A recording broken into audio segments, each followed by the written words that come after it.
What is meaning of vector A cross B cross C? इसका meaning क्या है? देखो, ए क्रॉस बी एक वेक्टर है, उसका अगर मैं सी से क्रॉस करता हूं तो ये भी एक वेक्टर है। तो जो पूरी क्वांटिटी है ये एक वेक्टर है। तो let us suppose that this is vector P.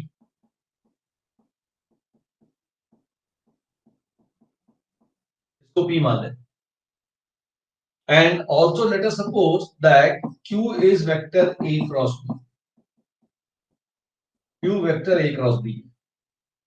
ये दो चीज मैंने सपोज कर दी। भाई ए क्रॉस बी भी एक वेक्टर है, उसको क्यू वेक्टर मान लिया। ये पूरा क्रॉस भी एक वेक्टर है, उसको पी मान लिया। अब मैं इसको ऐसा लिख रहा हूं, देखिए ध्यान से।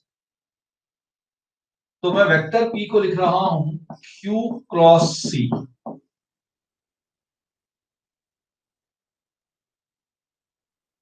इसका मतलब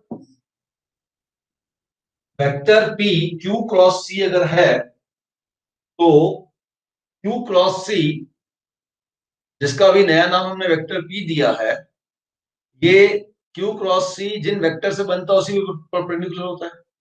इसका मतलब Q is P is perpendicular to Q and P is perpendicular to C. Now I am saying P is perpendicular to C and P is perpendicular to Q.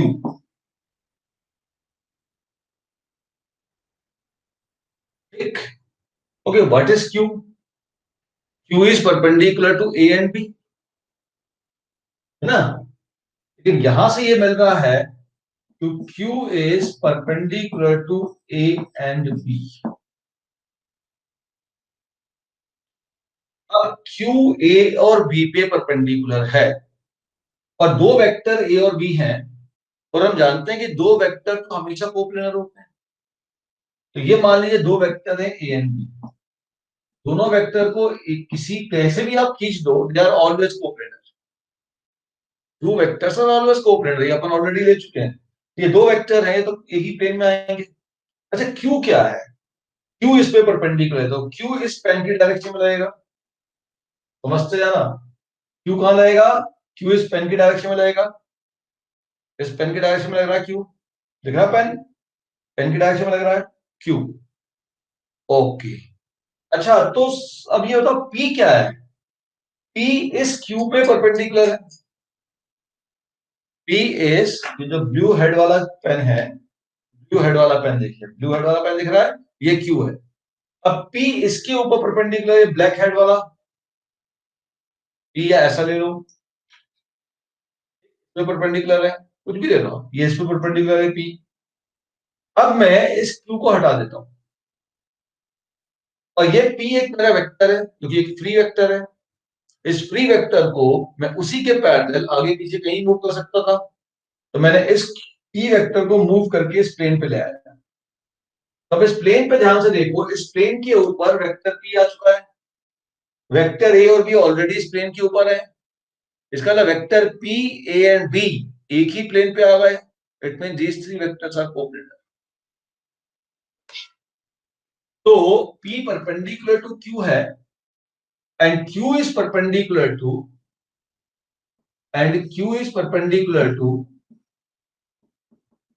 A है and Q is perpendicular to B भी है। अगर इन सब बातों को मैं मिलाता हूं तो मुझे ये रिजल्ट मिलता है कि वेक्टर P, वेक्टर A और वेक्टर B ये एक ही प्लेन में लाई करेंगे। What is vector P? Vector P था ये पूरा वेक्टर, ये पूरा वेक्टर था वेक्टर P। अच्छा, वेक्टर P किससे कोप्लेनर है? A और B से कोप्लेनर है। A और B कहां लिखा था? तो ब्रैकेट वाला वेक्टर था, जो ब्रैकेट में क्रॉस प्रोडक्ट जो ब्रैकेट में लिया गया है उसके साथ ये पूरा वेक्टर, या इसको P कह दूं, ये पूरा वेक्टर खुद ब्रैकेट वाले वेक्टर के साथ कोप्लेनर है। ये पूरा वेक्टर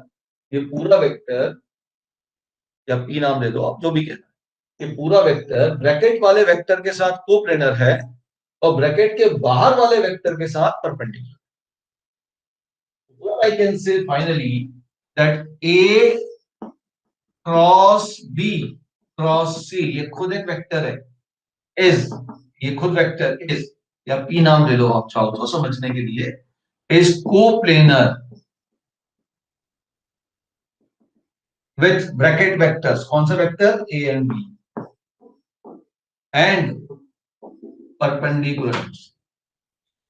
तो बहुत बार हम इस प्रकार का क्वेश्चन आपसे पूछते हैं कि बताओ भाई वो वेक्टर बताओ, वो आपको वेक्टर बतलाना होता है जो जो दो वेक्टर से कोप्लेनर होते हैं और थर्ड वेक्टर पे परपेंडिकुलर होते हैं। हम आपको बहुत बार ऐसा क्वेश्चन देते हैं कि आपको वो वेक्टर निकालना है जो एक वेक्टर पे परपेंडिकुलर है और दो वेक्टर से कोप्लेनर है। तो जिन दो वेक्टर से कोप्लेनर हमें लेना है, वेक्टर को कोप्लेनर लेना है, उसको ब्रैकेट में रख देंगे, जिसको परपेंडिकुलर लिखना है उसको बाहर रख देंगे और सब में क्रॉस कर देंगे। ये जो क्वांटिटी है वो रिप्रेजेंट कर रही है कि this complete vector is coplanar with A cross A and B and perpendicular to C। Note कर लो मीनिंग, ये जो पूरा वेक्टर है बेटा वो आपका किससे कोप्लेनर है, ब्रैकेट में जो वेक्टर होता है उससे कोप्लेनर होता है, और जो बाहर वाला वेक्टर होता है क्रॉस में उससे परपेंडिकुलर। मैं आपसे सिंपल क्वेश्चन पूछता हूं, बताइए अगर ये होता A cross B cross C होता तो आप क्या कहोगे, कि किससे कोप्लेनर है किससे परपेंडिकुलर है? ये परपेंडिकुलर किससे है, ये कोप्लेनर किससे है?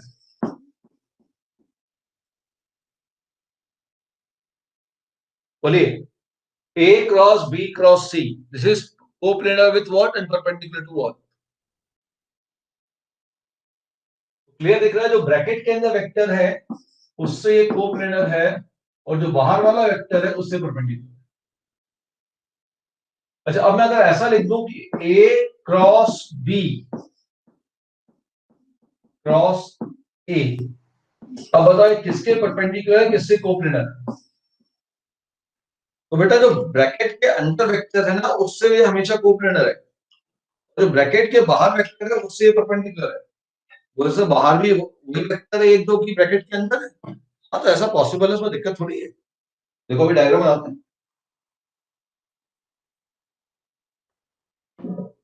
तो ये परपेंडिकुलर है बाहर वाला वेक्टर ए से और कोप्लेनर है ए और बी से। मान लो ये वेक्टर पी है, वेक्टर पी परपेंडिकुलर है वेक्टर ए पे, कोप्लेनर है वेक्टर बी से। देखो ध्यान से,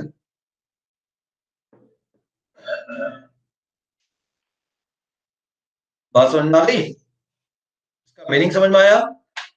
चलिए क्वेश्चन नोट करिए इसके ऊपर।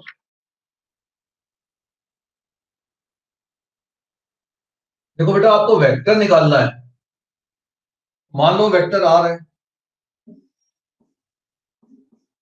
तो किसी भी वेक्टर में दो चीजें होती है, या तो एक ऐसा लिखो वेक्टर आर है और उसका मैग्नीट्यूड √2 है,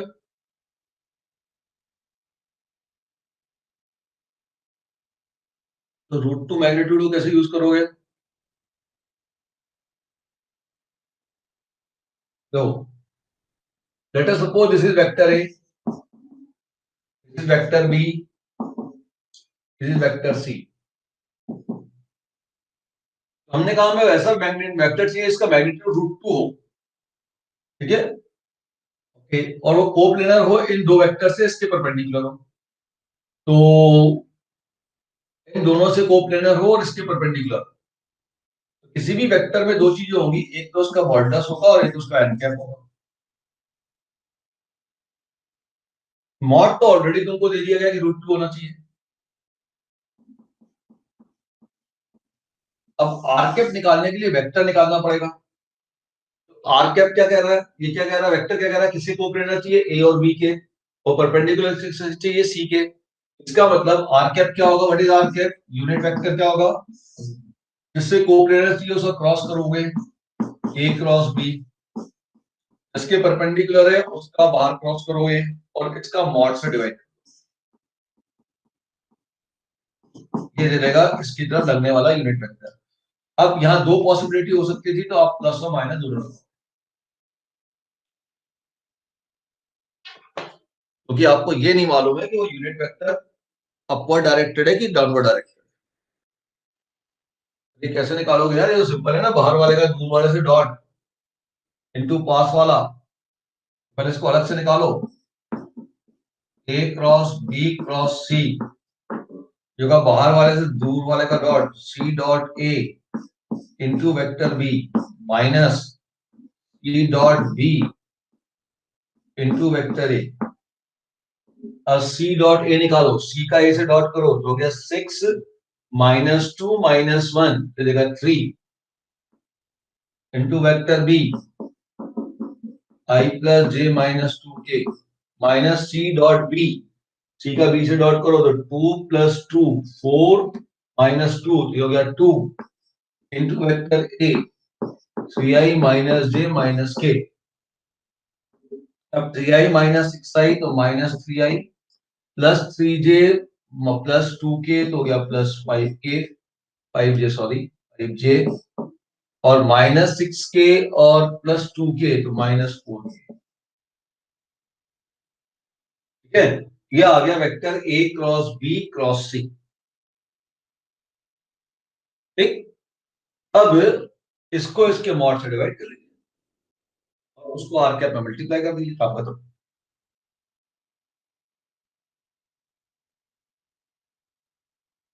भाई हमें वेक्टर निकालना था ना, और मैग्नीट्यूड मालूम था, तो मान लो वेक्टर आर था, तो कोई भी वेक्टर को निकालने के लिए आपको उसको उसके मैग्नीट्यूड से मल्टीप्लाई करना पड़ेगा। तो मैं उठा के इसको वेक्टर आर के मैग्नीट्यूड को उसके यूनिट वेक्टर से मल्टीप्लाई कर दिया, तो जैसे ऐसे ही करूंगा मुझे वेक्टर आर मिल जाएगा। मैग्नीट्यूड ऑलरेडी गिवन है, यूनिट वेक्टर आर निकालने के लिए तो देखो भाई ये वेक्टर लग कहाँ रहा है, इसके कोप्लेनर इसके परपेंडिकुलर, मतलब ए क्रॉस बी क्रॉस सी के अलग लग रहा है, इसका यूनिट वेक्टर निकाल दो, मल्टी सॉल्व करो। अब आपके पास आर कैप कितना हो गया, तो R cap is plus minus minus 3i plus 5j minus 4k upon under root of 9 plus 25 plus 60, तो रूट 50 मतलब 5 root 2 minus 3i plus 5j minus 4k upon 5। Vector R बन जाएगा, रूट 2 कटेगा आपका, रूट 2 से रूट 2 कट गया, root 2 into R cap, तो रूट 2 से रूट 2 कट गया तो हो गया प्लस माइनस, अभी हो गया माइनस 3i के लिए माइनस कॉमन भी ले सकता हूं, तो कोई दिक्कत थोड़ी है, 3i minus 5j plus 4k upon 5, ये cross product of four vector and dot product of four vector. ठीक है, dot and cross product of four vector. समझ में आ गया बेटा कॉन्सेप्ट ये। अब देखिए अगला पॉइंट जो बहुत इंपॉर्टेंट है, dot and cross product of four vector. कभी ऐसा क्वेश्चन आ जाए माय डियर कि कोप्लेनर इसके चाहिए, इसे परपेंडिकुलर चाहिए, मतलब सीधा सीधा वो निकाल दीजिए, तो वेक्टर चाहिए तो आर कैप निकाल के मल्टीप्लाई कर लीजिए। बहुत बार लोग उसको ऐसा भी कहते हैं कि जो वेक्टर होगा, जो रिक्वायर्ड वेक्टर आर होगा, बहुत बार ऐसा भी बच्चे कहते हैं कि वेक्टर आर होगा होगा लैम्डा टाइम्स ऑफ, है ना, ए क्रॉस बी क्रॉस, ऐसे पूछ रहे हैं।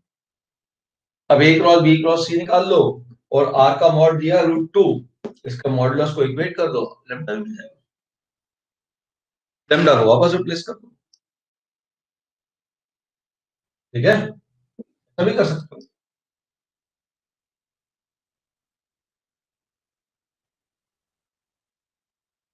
अब लिखो dot product of four vector, तो dot product of four vector,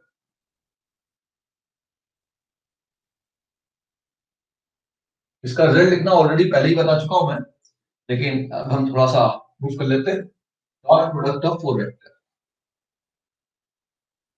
ठीक है, dot and cross product of four vector. हम बात कर रहे हैं dot product of four vector. देखिएगा, अगर तीन वेक्टर से ज्यादा डॉट का क्रॉस आप निकालना चाहते हो, तो वहां पे तीन वेक्टर के क्रॉस प्रोडक्ट का यूज होना ही चाहिए। जब तीन वेक्टर के क्रॉस प्रोडक्ट का यूज होगा तो ही आप वहां पे डॉट एंड क्रॉस निकाल पाओगे। ठीक है, पूछ रहे हो क्या? देखो, मान लो मेरे पास एक वेक्टर है ए, बी, सी और डी। अब मैंने पहले कहा दो वेक्टर का क्रॉस निकाल दो, सी और डी का भी क्रॉस निकाल दो। ये एक वेक्टर बना, ये एक वेक्टर बना, उसके बीच का डॉट निकाल दो।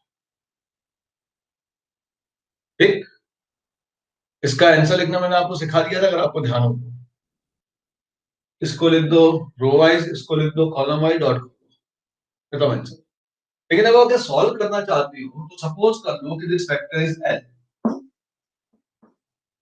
L vector is equal to A cross B. तो हो जाएगा L dot C cross D. ध्यान दीजिएगा, डॉट और क्रॉस आया तो वेक्टर ट्रिपल, ये तो स्केलर ट्रिपल प्रोडक्ट हो गया। और स्केलर ट्रिपल प्रोडक्ट के अंदर, स्केलर ट्रिपल प्रोडक्ट के अंदर अपन ने सीखा हुआ है कि हम डॉट और क्रॉस को आपस में इंटरचेंज कर सकते हैं। तो जाएगा L cross C dot B.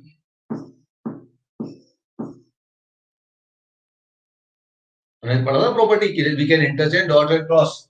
जब स्केलर ट्रिपल प्रोडक्ट है, डॉट एंड क्रॉस है, तो हम डॉट और क्रॉस को आपस में इंटरचेंज कर सकते हैं। चलिए, तो ये हो गया L cross C dot D. लेकिन L cross C dot D का मतलब ये है कि पहले आपको एल का सी से क्रॉस करना है, सी और डी का डॉट नहीं निकालना है, वो तो स्केलर हो जाएगा। आपको पहले क्रॉस करना, भले ब्रैकेट आपने नहीं लगाया, ये पहले क्रॉस करना है।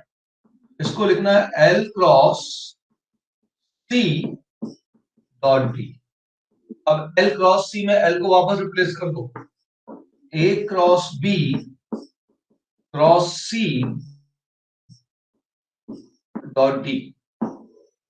अब बाहर वाले वेक्टर का दूर वाले से डॉट कर दो, तो जाएगा C dot A into B minus बाहर वाले का पास वाले से डॉट कर दो, C dot B into A. पूरे का फिर डॉट करना है डी से।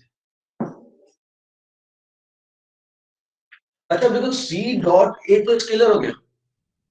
अब इस डी का अगर डॉट करना है तो स्केलर से थोड़ी डॉट होगा, वो तो वेक्टर से डॉट होगा। तो वेक्टर तो केवल बी बचा है।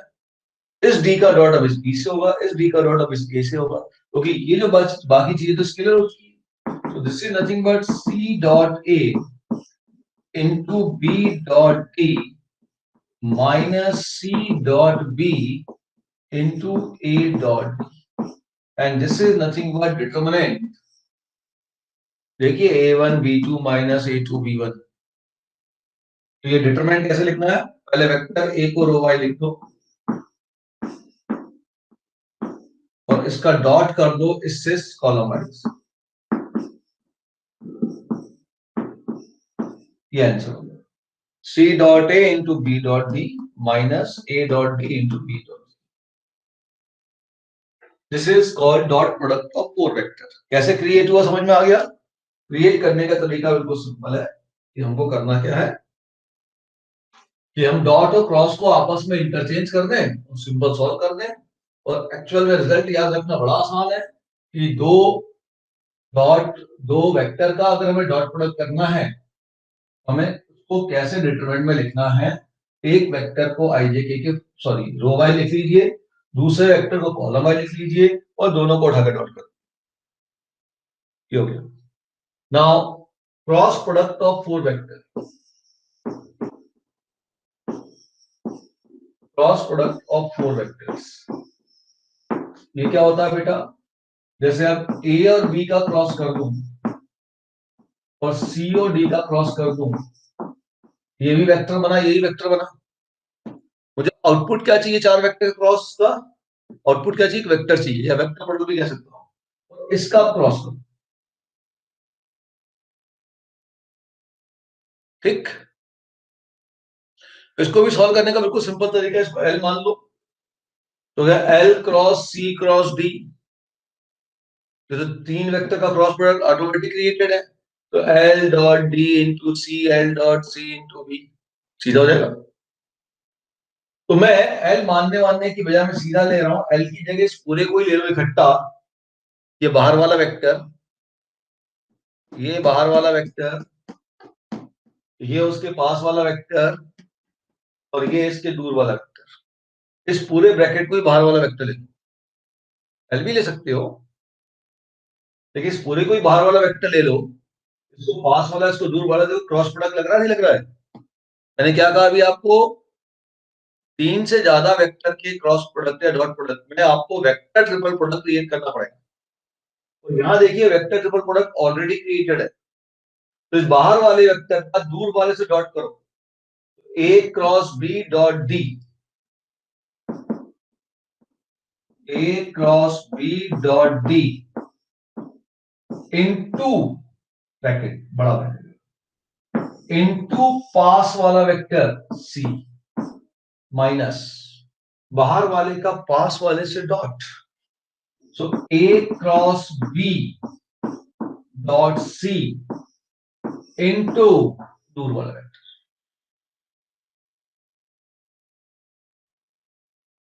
डाउट बोलो। अब A cross B dot C है तो बॉक्स प्रोडक्ट एबीसी हो गया, box product ABD into vector C, और ये बॉक्स प्रोडक्ट एबीसी हो गया इनटू वेक्टर। तो क्या समझ में आया तुमको? भैया एक बार दूर वाले से का बॉक्स प्रोडक्ट इनटू पास वाला, पास वाले से बॉक्स प्रोडक्ट इनटू दूर वाला। अच्छा एक बच्चा बोले सर मान लीजिए वेक्टर आ है, ये भी तो वेक्टर है, बस इस वेक्टर आर को मैं एक और तरीके से लिख सकता हूं। बोले कैसे? बोले सर इसको बाहर वाला बना दो और ये उसके पास वाला और दूर वाला हो गया, तो भी तो वेक्टर ट्रिपल प्रोडक्ट लग रहा है।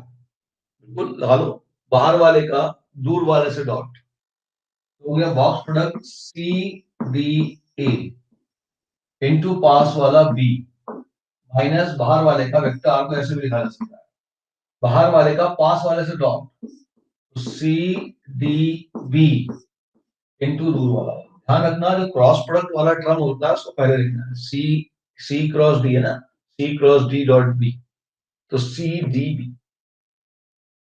ठीक। अच्छा इन दो तरीकों से वेक्टर प्रोडक्ट लिख सकते हैं। कोई प्रॉब्लम किसी को? नहीं। अब मैंने कहा काम करो, ये दोनों ही तो आर के इक्वल है, तो दोनों को इक्वेट कर देता हूं, एक बड़ा मजेदार केस पे हम पहुंच जाएंगे। तो हमारे पास देखिए ये क्वांटिटी बन जाएगी vector A B D box product into C minus A B C into D is equal to C D A into D minus box product, box product C D B into ए।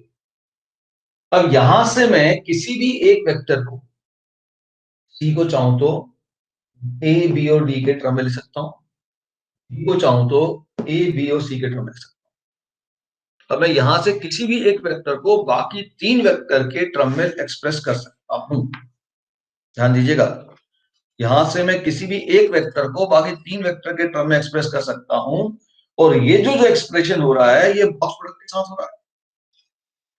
अगर मान लीजिए मुझको vector A लिखना होता, क्या लिखना होता, यहां से वेक्टर ए लिखना होता, तो वेक्टर ए क्या बनेगा, निकाल लीजिए यहां से डिवाइड करके। ठीक है, वो होगा क्या मैं आपको लिखना सिखाता हूं। वेक्टर ए क्या बनता है, वेक्टर ए क्या होगा। अब एक काम करो, ए ए है, अब उसके बाद बचा कौन तुम्हारे पास ए के अलावा, बी बचा, सी बचा और डी। तो वेक्टर ए जब लिखोगे तो देखो उसके नीचे आएगा बॉक्स प्रोडक्ट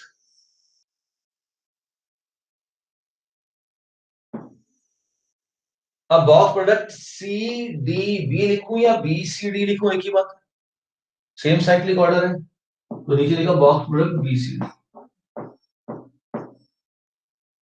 अच्छा अब ध्यान रखना कि हर एक में ध्यान से देखना, ए को लिखने जा रहा हूं, जिस वेक्टर को मैं लिखने जा रहा हूं वो वेक्टर हर एक बॉक्स के अंदर है। ध्यान देखते जाओ। तो 3 बॉक्स आएंगे, इसमें वेक्टर ए आएगा,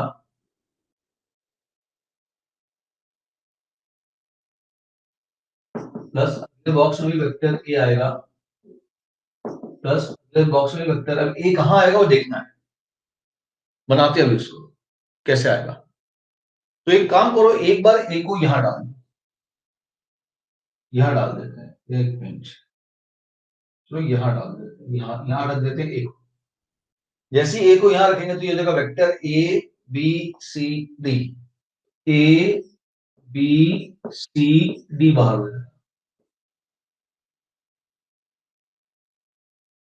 अगले बार वेक्टर ए को यहां रखो तो जगह ए सी डी बी, ए सी डी, अब बी बाहर हो जाएगा। क्या अगले बार ए को यहां रख दो, A D B C, A D B C बाहर हो जाएगा, ये वेक्टर है। अब आपको मान चांस किसी वेक्टर को इस फॉर्म में लिखना है तो इतना थोड़ी लिखना है, ऐसे लिखने की टेक्निक याद करनी है। क्या मैंने कहा, vector A can be written as, vector A के बाद कौन बच गया, बीसीडी बच गया, नीचे बॉक्स बीसीडी के साइक्लिक ऑर्डर लिखो, नीचे बॉक्स पर बीसीडी लिखो। अब एक बार ए को यहां रखो और ये पूरा साइकिल घुमाओ, ए बी सी, ए यहां रखा तो ए बी सी डी, तीन को ए के साथ ले लो बॉक्स में और चौथे को वहां। अगले बार ए को यहां रख दो तो ए सी डी ये बॉक्स में रख लो, बी को बाहर रख दो। अगले बार ए को यहां रख दो, ए डी बी बॉक्स में रख लो, सी को बॉक्स में रख लो। तो अब आप किसी भी वेक्टर को ध्यान से देखिएगा, आपने वेक्टर ए को, ये भी स्केलर है, ये भी स्केलर है, बॉक्स पर स्केलर है, तो ये हो गया आपके पास एक scalar a1 into vector D, या लैम्डा या x इंटू वेक्टर डी, ये y into vector B, z into vector C. तो आपने एक वेक्टर को बाकी 3 वेक्टर के लीनियर कॉम्बिनेशन में एक्सप्रेस कर दिया। कभी कभी किसी क्वेश्चन में इस प्रकार के एक्सप्रेशन की अपने को जरूरत पड़ जाती है, टिपिकल क्वेश्चन होते हैं लेकिन तरीका ध्यान रखिए।